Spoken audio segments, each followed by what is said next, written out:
This government increasingly seeks to regulate every sphere of personal life, what we eat, who we love, what we watch, what we write. After polarizing citizens along religion, caste, now it's gender identity, which is now it's a frontier control in this form. Madam, we should not forget the simple truth. You cannot certify a human soul through a medical board. Identity is a fundamental right, not a government permit, madam. Absolutely right.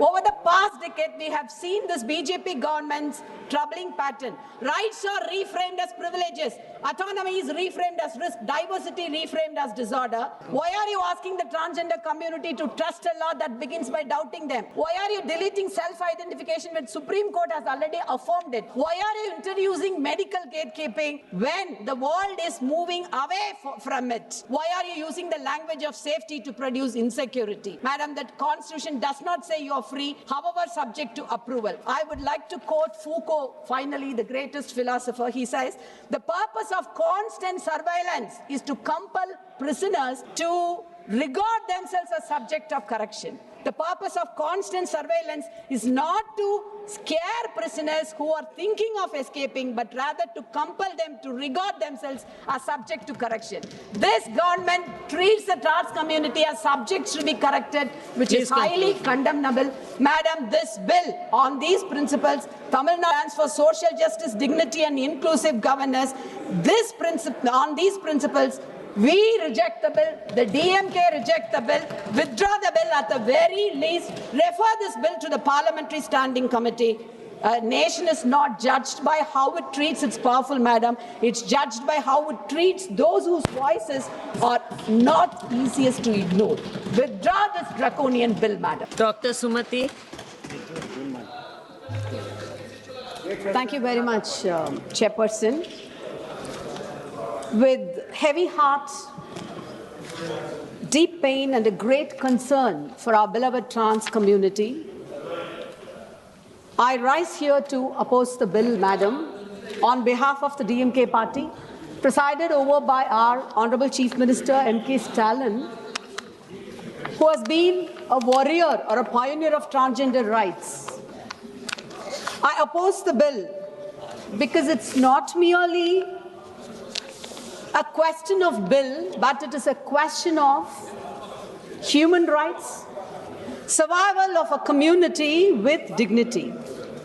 So, madam, today I rise not merely to oppose a bill, I rise here to oppose an idea that the state can decide who you are, an idea that identity must be verified before dignity is granted, an idea that rights are conditional upon certification.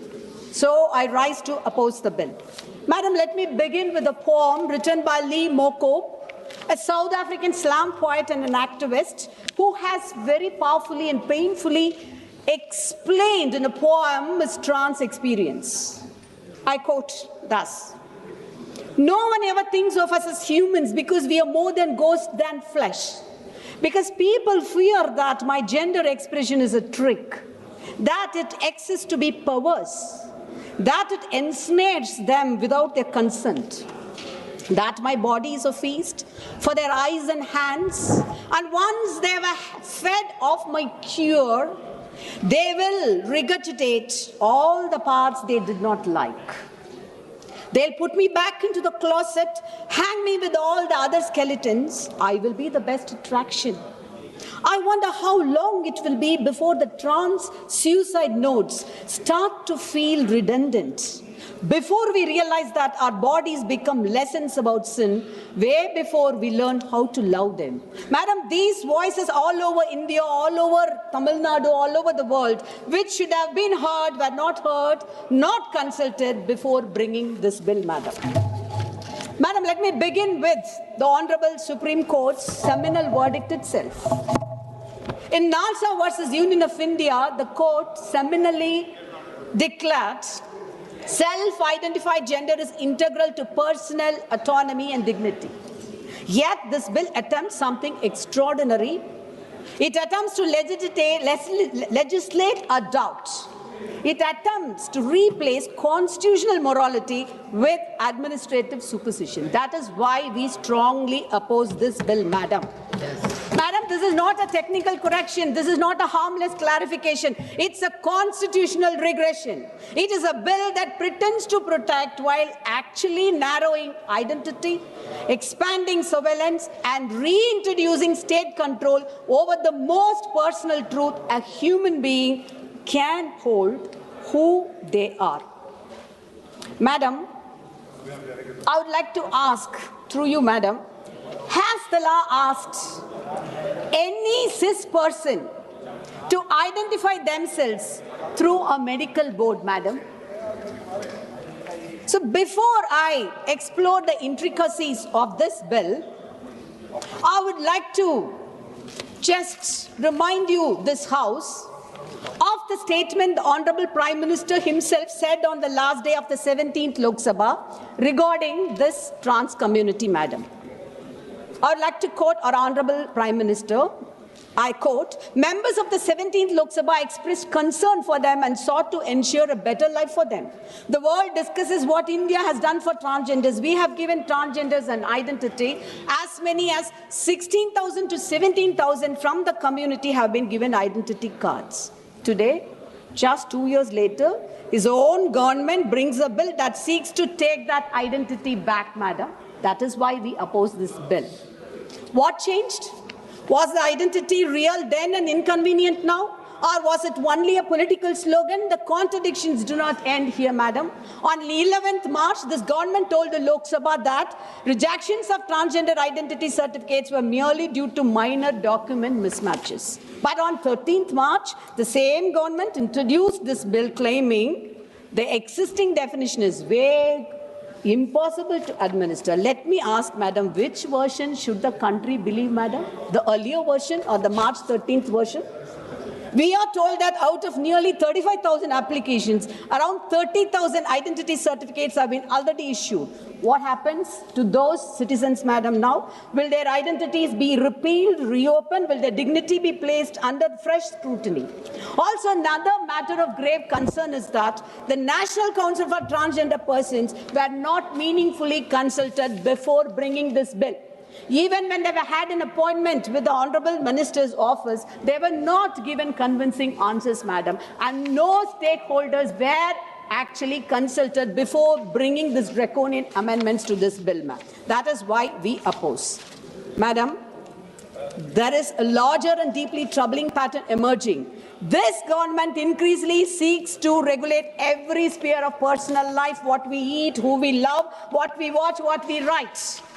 After polarizing citizens along religion, caste, now it's gender identity, which is now it's a frontier control in this form.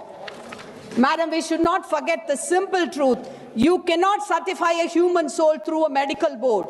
Identity is a fundamental right, not a government permit, Madam. Absolutely right. Madam, before I just explore the objectives of the bill, I would like to just point out a few points in what way Tamil Nadu under Mr. M.K. Stalin's leadership has shown dignity and inclusion, not in slogans, but in policy decisions.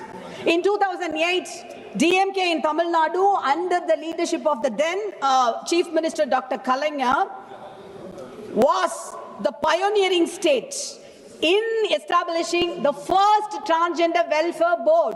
First state among all the states of India. That was not tokenism, it was pioneering governance, Madam. The state has since used respectful terms like Thirunangai and Thirunambi in official communication. Well, this bill is addressing them as Aravani, the different types of trans community, eunuch. Those are all cliched, undone nomenclatures that are done away in official communications because they are offensive usage of terms which are attached with certain sigma. But the bill is using all those nomenclature. Tamil Nadu has supported identity cards, ration cards, house pattas, pensions, free travel in ordinary city buses, scholarships, skill training and livelihood without demeaning their dignity. TN was the first state to provide free gender-affirming surgery in government hospitals. Tamil Nadu, under the DMK government, included access to gender-affirming healthcare in state health schemes. It has also taken important steps of banning forced intersex surgeries without interfering in their dignity as a human right. They have been upkept. In the 2025, our present Chief Minister, Thalapathy M.K. Stalin, has brought out a marvelous state policy for transgender person, first state in India, madam. Tamil Nadu's, that policy explicitly commits itself to self-identification without mandatory medical certification, and that is what we demand here also. This is the model of the governors, our Tamil Nadu's. The union government should learn from that, not undermine. Tamil Nadu has also shown what inclusive public life means. It was the first state to introduce a third gender option in college application forms. It has enabled transgender persons to enter public service, including the recent landmark case of K. Pritika Yashini in the police force. Tamil Nadu has advanced police sensitization and anti-harassment guidelines. It has recognized that rights do not end recognition. Rights must enter schools, hospitals, buses, offices and homes. That is the Dravidian model, madam. That is the politics of equality, inclusion, which our Chief Minister practices. Madam, let me examine the statement of objects and reasons. The government says the legislative policy was intended to protect only those who face severe social exclusion due to biological reasons for no fault of their own. Madam, this may sound superficially empathetic. People may misunderstand that, oh, this government is actually approaching them with a kind heart, but that isn't. Let me ask a few questions, madam, through you. Who decides what counts as biological? Who decides what counts as severe? And who gave the state the authority to measure oppression? Is discrimination against trans men less severe? Is violence against non-binary persons less real? Is humiliation in schools, hospitals, workplaces somehow less painful because it does not fit in a biological checklist? How can you adapt a biological checklist to all the matters which I have listed above, madam? Oppression is not a laboratory category, madam. It's a lived reality. The bill further says, madam, I'm the only speaker. I have 15 minutes, please. Go on. The act was not meant to protect each and every class of persons with various gender identities. Madam, it's very ironical. The Constitution assures freedom. Every citizen should be protected, and it is a constitutional right, and it's a reversal of it. Since when did the government acquire the power to rank identities, madam? When did dignity become selective? When did rights become exclusionary privileges? Madam, it's difficult. Is it difficult to stop discrimination? Is it difficult to ensure employment? Is it difficult to provide health care? Or is it simply difficult to accept diversity? Provide all these provisions, all these assurances in your bill, and then make it effective, and then talk about anything in the real sense of the word. If the law struggles with complexity, the answer is not erasure, madam. It is better governance. This bill is sheer erasure and not better governance, madam. The government says identification must not be based on personal choice or self-perceived identity. This is perhaps the most dangerous line and the most revealing, most objectionable aspect of this bill, madam, because what it really means is the state does not trust transgender persons. The state believes identity must be certified. The state believes autonomy is negotiable. This is moral regression, moral policing, ma'am. This bill removes the statutory right to self-identification. It replaces it with medical boards. It requires scrutiny. Let me ask a simple question, ma'am. Does a cisgender citizen, a man or a woman, require a medical certificate to be recognized as a man or a woman in this country? Absolutely. Will it be different with the trans men then? Aren't we all the same? It is purely a human right issue, violation of human rights, dignity, madam. Madam, I have time, please, madam. Please conclude. Madam, I have 5 more minutes, please, ma'am.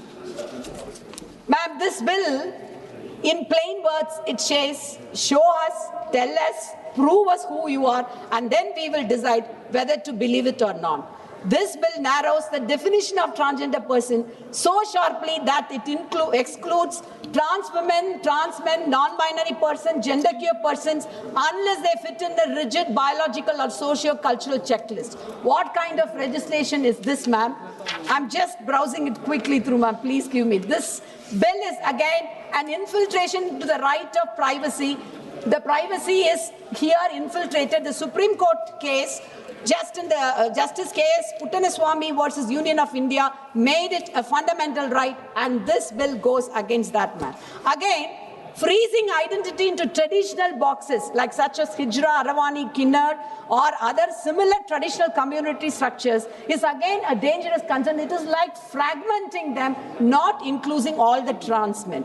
So the bill also claims to protect criminalizing. Please coercion. conclude. Ma'am, 2 Please minutes. conclude. I'm the only speaker, ma'am. I'm concluding. Just 2 minutes. Criminalizing coercion, abduction, forced labor, forced identity and bodily harm.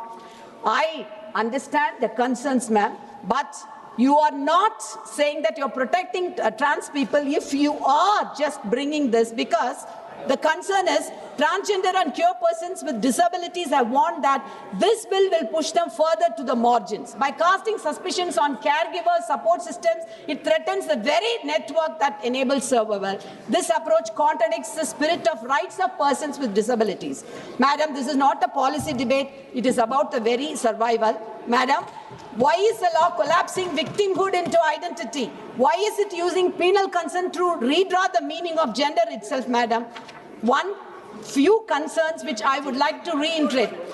Madam, please, 1 minute, madam. I'm concluding, madam.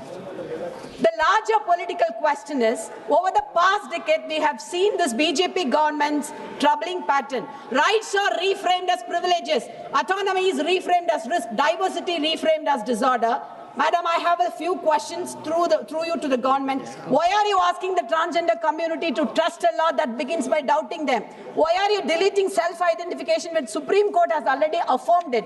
Why are you introducing medical gatekeeping when the world is moving away from it? Why are you using the language of safety to produce insecurity? Madam, the Constitution does not say you are free, however subject to approval. I would like to quote Foucault, finally the greatest philosopher. He says, the purpose of constant surveillance is to compel prisoners to regard themselves as subject of correction. The purpose of constant surveillance is not to scare prisoners who are thinking of escaping, but rather to compel them to regard themselves as subject to correction.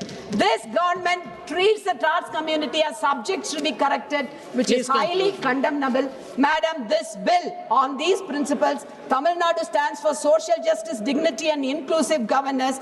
On these principles, we reject the bill, the DMK reject the bill, withdraw the bill at the very least, refer this bill to the Parliamentary Standing Committee.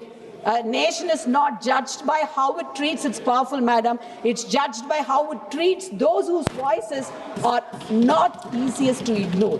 Withdraw this draconian bill, madam. June Maliaji.